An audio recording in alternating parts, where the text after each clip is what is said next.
Well, it's been just over 2 weeks since they waved the checkered flag to conclude Rennsport Reunion 4 at Laguna Seca. For those that were there, they're still in disbelief of all that they saw. For those that weren't there, they're still scouring the internet for photo and video coverage of this historical event.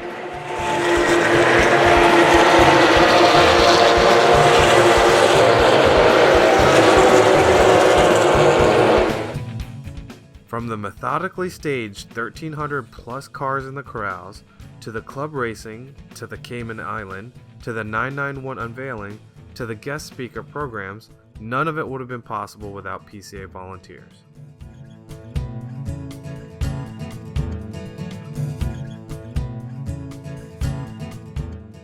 Here's Manny Albin, PCA's president, and Tom Pravasi, PCA's 9/11 Historical Display Coordinator, to describe the efforts in assembling such an impressive collection of 911s.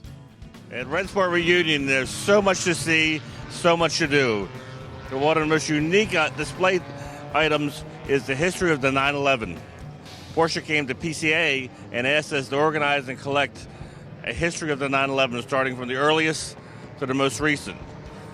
Loma Prieta region member, California resident Tom Pravasi, was the one man for this task. He collected and brought together an amazing collection of 911s that tell the history from the beginning to current, how this car has evolved and become part of the Porsche lore. Tom, how long did it take to get all these cars here? Well, we started about 4 months ago with an ad in Panorama and then on the PCA website. I'd say I had over 200 responses by email, guys wanting to put their cars here. So I looked at all the stories and I tried to pick unique cars, unique stories, the owners. There's one car here has 697,000 miles on it, and it's still pristine. I've got a 65 here, one of the second cars imported. Like you said, all the way to the new 4-liter RS just came off the boat 2 weeks ago. He had 53 miles on it. So we've got quite a collection of cars, 38 in all. Now we know the California culture, people associate Porsche and California very closely. This is where most of the Porsches are sold at. Were the cars that came from this display pretty much all California cars?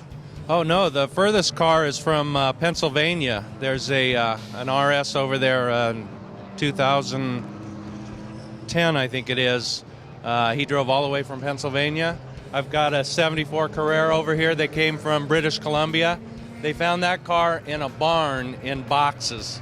Just finished the complete restoration on it and drove it down. And I'm safe in assuming that there was no financial support to bring these cars in. These owners came at their own enthusiasm and love of the mark.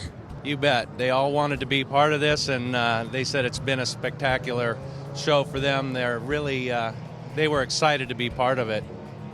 One of the unique things that I was told was that this is probably the only place they could gather a history of the 911 like this, because even in Germany it's hard to find the newer cars, or excuse me, the older cars in this type of condition.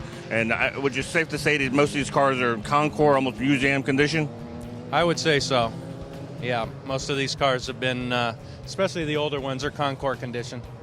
Now, if you had to pick one, anyone to take home tonight is yours, which one do you think it'd be? I think I'd take the 73 RS right over here. It's a beautiful car.